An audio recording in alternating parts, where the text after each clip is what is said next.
ਉਹ ਵੇਖ ਖੱਲਾ ਅਲੀ, ਚੱਲ ਉਹਦੇ ਕੋਲ ਵੈਨੇ ਆ, ਠੀਕ ਹੈ। ਮੈਂ ਉਹਦੇ ਕੋਲੋਂ ਪੁੱਛਾਂ ਕੁਛ ਹੈ ਖਾਣੀ ਹੈ? ਉਹ ਖੇਸੀ ਹਾਂ, ਠੀਕ ਹੈ। ਅਸੀਂ ਹੱਸਣ ਲੱਗ ਪੁੱਛਾਂ, ਤੂੰ ਵੀ ਹੱਸਣ ਲੱਗ ਪਵੀਂ। ਤੂੰ ਕਰੀ ਉਹਦੀ ਬੇਇੱਜ਼ਤੀ, ਉਹ ਹਰ ਵਾਰ ਜਿਹੜਾ ਨਾ ਮੇਰੀ ਬੇਇੱਜ਼ਤੀ ਕਰਦਾ, ਹੁਣ ਤੂੰ ਉਹਦੀ ਬੇਇੱਜ਼ਤੀ ਕਰਨੀ, ਠੀਕ ਹੈ? ਚੱਲ ਠੀਕ ਹੈ, ਆ ਜਾ। ਹਾਂ ਅਲੀ, ਦੱਸ ਅੱਜ ਕਿਹੜੀ ਸ਼ੈ ਖਾਣੀ ਹੈ? ਅੱਜ ਤੇਰਾ ਭਰਾ ਸਖੀ ਹੋਇਆ। अच्छा इतना सकी होया बात को सिंगर बर्गर ही खवा दे आज। ਖਾ ਲੈ।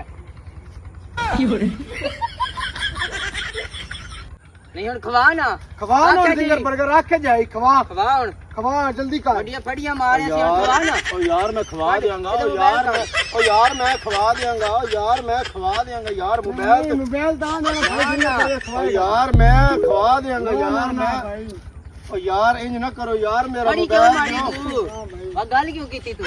ਓ ਯਾਰ ਮੈਂ ਖਵਾ ਦਿਆਂਗਾ ਯਾਰ, 버ਗਰ ਮੈਂ ਖਵਾ ਦਿਆਂਗਾ। ਜਦੋਂ ਤੱਕ ਤੂੰ 버ਗਰ ਨਹੀਂ ਖਵਾਏਗਾ, ਅੱਜ ਤੱਕ ਮੋਬਾਈਲ मोबाइल ਨਹੀਂ। नहीं देना ਓ तेरे। ਯਾਰ ਨਾਲ ਮੇਰਾ ਹੁਣ ਮੈਂ ਮੋਬਾਈਲ ਨਹੀਂ ਆਓ, ਫਿਰ ਖਵਾਏਗਾ। ਮੈਂ 버ਗਰ ਖਵਾਣਾ। ਮੇਰਾ ਮੋਬਾਈਲ ਦਿਓ, ਪਹਿਲੇ ਖਵਾਏਗਾ ਬਾਤ, ਮੇਰਾ ਮੋਬਾਈਲ ਦਿਓ, ਮੈਂ ਤੁਹਾਨੂੰ 버ਗਰ ਖਵਾਣਾ। ਪਹਿਲੇ 버ਗਰ। ਓ ਯਾਰ ਮੋਬਾਈਲ ਦਿਓ, ਮੇਰੇ ਪਿਓ ਦੀ ਕਾਲ ਆਵੇ ਸੀ ਯਾਰ। ਨਹੀਂ, ਓ ਮੇਰਾ ਮੋਬਾਈਲ ਦਿਓ, ਪਿਓ ਦੀ ਕਾਲ ਆਵੇ ਸੀ ਯਾਰ। ਪਹਿਲੇ ਸੋਚਣਾ ਚਾਹੀਦਾ ਯਾਰ 버ਗਰ ਤੋਂ।